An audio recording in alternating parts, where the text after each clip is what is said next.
Hello, everyone. I'm excited as we are back here for round 2 with the list that you see on screen here. We got some Karns, we got some Bala recoveries. Sadly, we don't have a explosives or pact negation in the main deck. Really hurts my heart, but regardless, let's see what we can do. Maybe we can blow up an opponent's world with Sky Sovereign this match. I was just reviewing the Death and Taxes match that I posted for last week. Man, Sky Sovereign is such gas. It was so fun to rewatch, even though I'm the one who played the match. So, hopefully you guys got some enjoyment out of that, and all I can say is I just love to do that again. Anyways, I will see you guys in the games. I'm loaded up here with this water bottle I got by me as I'm recovering from a little bit of a cough, or whatever you might call it, and hopefully I can stay hydrated enough to not be making a lot of edits during the video here, little coughs here and there, so we would most certainly like to play first. It's always a good omen here, being on the play. This is a rather interesting hand. We don't have access to a Titan, but we do have access to a number of lands. If we draw an untapped source, by virtue of leading on Bala Recovery here as our land number 1 for turn, then we can actually cast Explore. And otherwise, we could draw an Amulet or a Grazer and still be in business. And if we draw a Titan, it's still a good draw. I'm willing to keep this. It's a little loose. If we just go Recovery into Field and to Explore, it's going to be a little slow, but we'll manage. It'll be decent against any discard or control deck, I think. So, let's play out our hand here and see what we can make of it.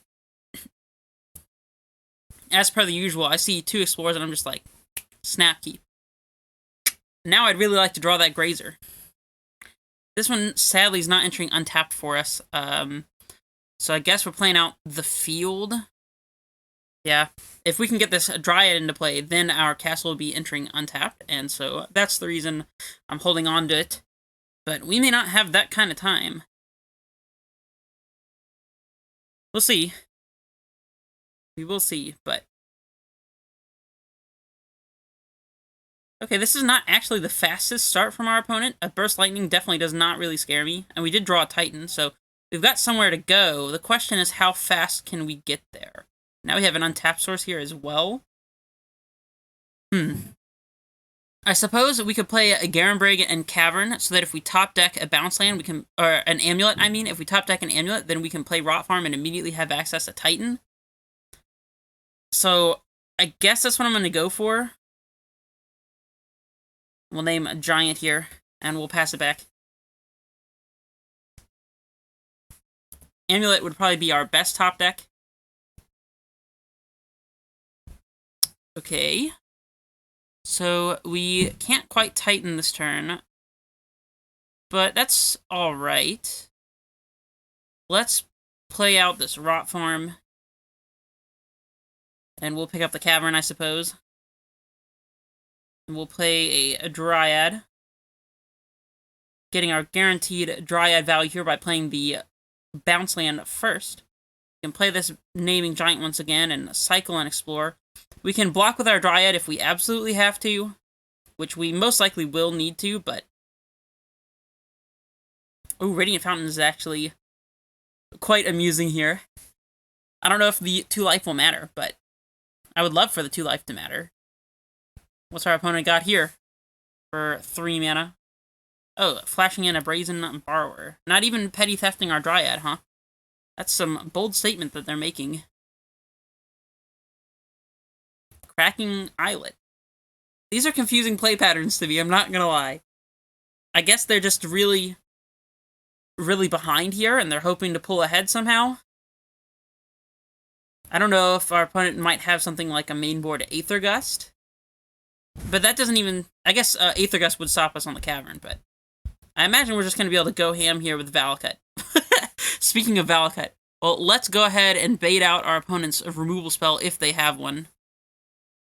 They said they did not draw any instants. Understandable. Understandable. Always yes, always yield. Our Titan is going to come in and clean things up quite nicely for us. So, actually, to be honest, maybe I should have pointed this Valcut trigger at them. They might just be dead. I don't think there's a lot that we could do wrong here, though, in all honesty. Let's make an uncounterable giant just for the heck of it. Or we can just go to the next game. That's cool, that's cool. Never mind stealing game one against these prowessy type strategies. We want the dismembers for sure. We want the cavern for sure. And this is a matchup where I'm inclined to bring in things like explosives and even Sky Sovereign and side out the Karns, because our Karns are easily just pressured. The Worm Coil is not going to be quite as good here against blue-red prowess as it would against mono-red prowess, because our opponent does have flyers to attack over the top of Worm Coil, so if the turn that we play Worm Coil and pass, they could just swing for a bit in the air and then bolt us and kill us anyways without us being able to gain life from the Worm Coil, so that's something worth noting. I don't know if that means we shouldn't bring it in, though. I'm going to bring it in just because I think it would be really nice to go to the red zone with a 6/6 lifelinker, so that's the only reason. That's my only reason. I think I want to leave the packs and maybe trim on explorers here, as they are a little bit faster. Yeah, let's just trim all the explorers. Recovery might be a little redundant, though, in all honesty. Yeah, let's ship one recovery and keep one explorer. And go like this.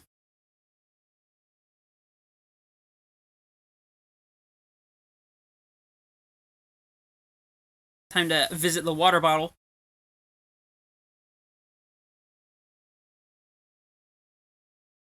Alright, opponent. Beyond the play. You're playing an aggro deck. You want to play Swift Spear on turn 1 and then kill us on turn 3. They found the Beyond the Play button.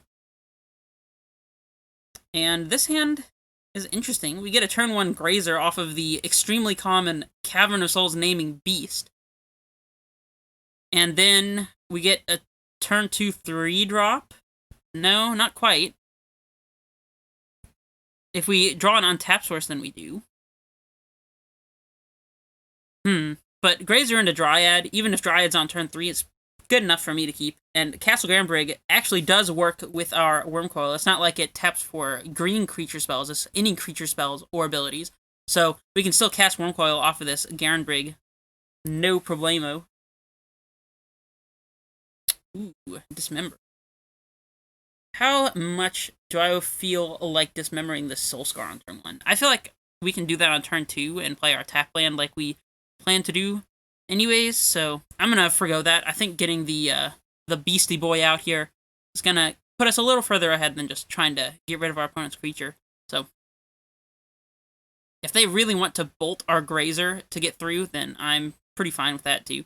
We're gonna play the field here as well, so that if we do top deck a untapped source, then we have a Castle Gambrig to follow. So if we have a Snow Forest or regular forest or a breeding pool or a fetch land, then we'll be able to get this castle in untapped. Block all day long. Block, Mr. Arboreal Grazer. Lava Dart. I feel like this happens all the time, where we block and it gets Lava Darted and it still dies. Well, that's not an untapped source, but it will be soon. Let's play the Sanctuary and hold up Dismember. Maybe we should just be dismembering right now to play around, like, Mutagenic Growth or something. I guess so. Feels weird, but, I mean, whatever. We definitely care most about the Soulscar Mage, as it can let a Lava Dart and Bolt over time kill a Dryad by putting the minus counters on it.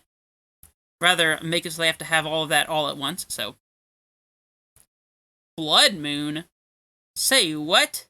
I did not expect Blood Moon. Now we're probably just going to die. Although we can still play Worm Coil through a Blood Moon, but...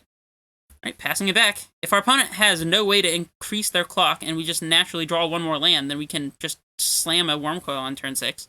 That's not an upside that I was planning on having, but it is possible. If we draw a forest here, then we'll be in pretty great shape. Well, there's our land.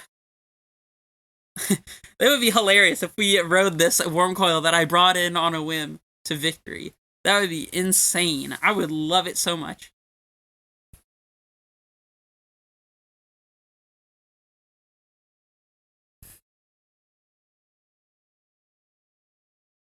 Got shot. Okay. Opponent's back on one card. Mutagenic growth. Okay. 6 plus a lava dart at 7-8 damage coming to us, putting us to 2. Yikes. Well, we get to slam a Worm Coil, so they have to draw a burn spell, or we get to gain 6 of this life back. Okay, we'll get another bounce land out there.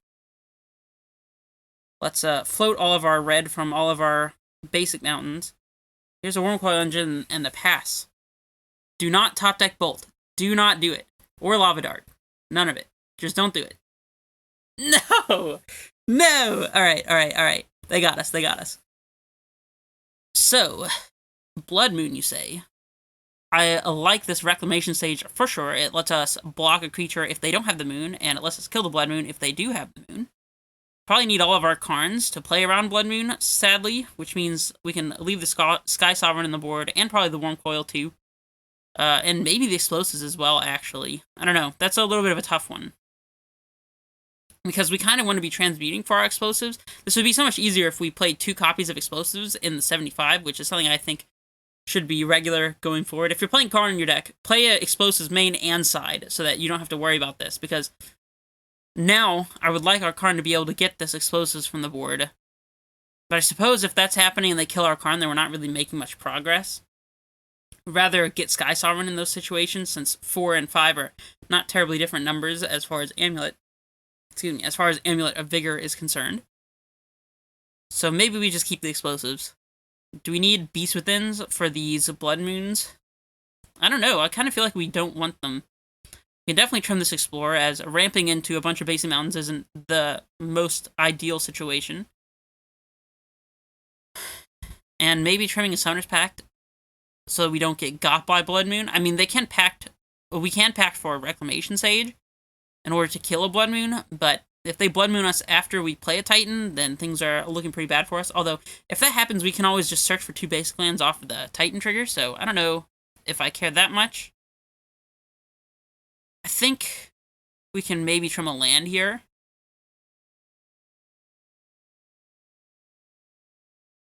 Nah, I don't know what land we would cut. We could just cut a Bala. That seems fine. Alright, we'll run it back this way. That game was insanely close. Alright, so we have a turn 3 Karn. Maybe? Not quite. We have Explosives. That ain't bad. In fact, we can just play a Explosives on turn 2 and play Growth Chamber to pick up the castle, and then blow Explosives and play a tap Garenbrig, or if we draw an untap source, have Amulet. I don't know. Kind of weird, but I think we keep it. The reason why we would want to run out our Explosives and pop it before we play our Amulet is obviously so we don't destroy our own Amulet. It's looking like Amulet might be really important this game, combined with a bounce land, perhaps. We'll see. Here goes Castle.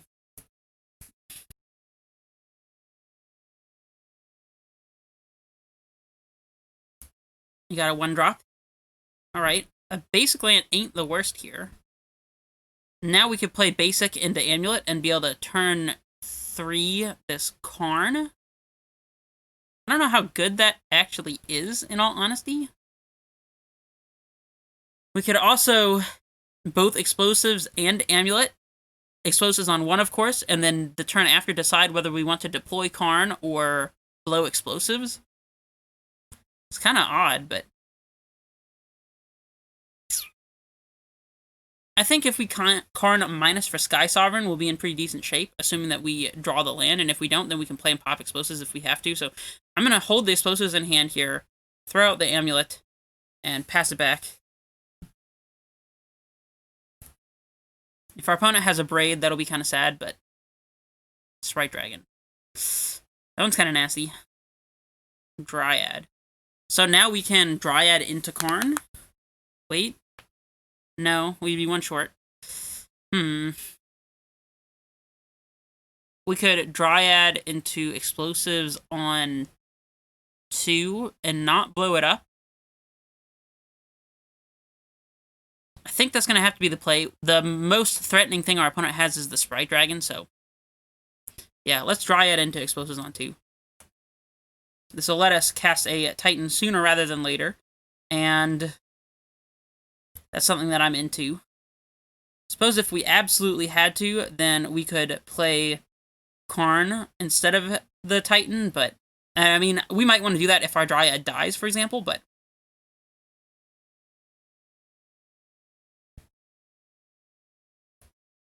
we'll float the mana and pick up our Growth Chamber here. EE on 2. Our opponent has another 1-drop threat that'll be kind of awkward, but it's fine. Pass it back. Now our opponent needs to kill our Dryad to prevent us from getting Titan this upcoming turn. And if they do, we can just pop explosives or play Karn. So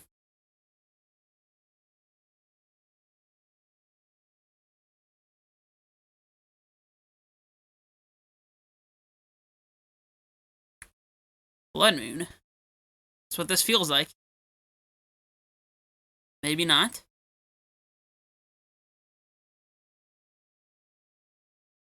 If this is a Blood Moon, that's a little sad, but if we draw an untapped land, then we can still play Karn this upcoming turn. I mean, I guess it wouldn't have to be an untapped land, it would just be any land. If we draw any land, we could play Karn. I don't think we have any answers to Blood Moon in our Karn board at the moment. We could Karn for Wormcoil, though. That's pretty interesting. Again, that's a ways down the line, though. Let's see what our opponent does here. I suppose their thinking is if they slam Blood Moon here, then they're not making any forward progress as far as pressuring our life total and leaving us with the ability to pop our explosives and put them on just a Soulscar Mage in play, which I could see that being scary for them. They don't necessarily know what's in our hand. They could also be playing into a Force of Vigor or something and just get hyper blown out by tapping out for a Blood Moon here, but I personally think that if they have Blood Moon, they should just jam it. I think it really is as good as people say it is against Amulet, so they choose to go with the Swift Spear, though. Are we blocking with our Dryad? That is the question. I think the answer is no. Yeah, we're definitely not blocking. If our opponent has Simian Spirit Guide or a Ritual or something to punish us for not blocking, then it'll be sad times, but even if we take some damage here, our opponent is possibly just dead to Valakut, so sending all of the damage upstairs. We'll see how much damage this is. 9 plus 4 from the dart in the graveyard is 13. It looks like they might be 1 short here. Oh, no, they have growth. Man, I guess we're just dead. Yeah, that's pretty ridiculous. Not much that can be done about that. Still don't necessarily think it was correct to block with Dryad here, as I think our Dryad was the only thing allowing us to stay in this game. Because if we block with our Dryad and just lose the Dryad, then we have no way of playing Karn. We could pop explosives, but we're still facing 2 creatures on board. No path to Titan. I don't know. But regardless, that's fine, that's fine. 1 and 2. Could have stolen game 2 if our opponent didn't top deck a Bolt there, but of course it could have been any number of burn spells. Lava Spike if they had it still in their deck. It could have been Burst Lightning. Could have been the Bolt like they drew. It could have been Lava Dart. Maybe... No, a Haste creature wouldn't have done it, but if they brought in Smasher Smithereens, that one would have done it too. So we were dead to a lot of things there, so I can't say that our opponent got terribly lucky. And we played the best that we could, so definitely happy about the performance in that match, even if it didn't really work out. Let me know what you think, though. Did our opponent get lucky as heck? Let me know in the comments. Rage for me, because I'm not the kind, despite my name, I'm not the kind to go off on a rage spree, as you might say. Regardless, I will see you guys for the next match, where hopefully we can take it down. This is Redface Menace, signing off.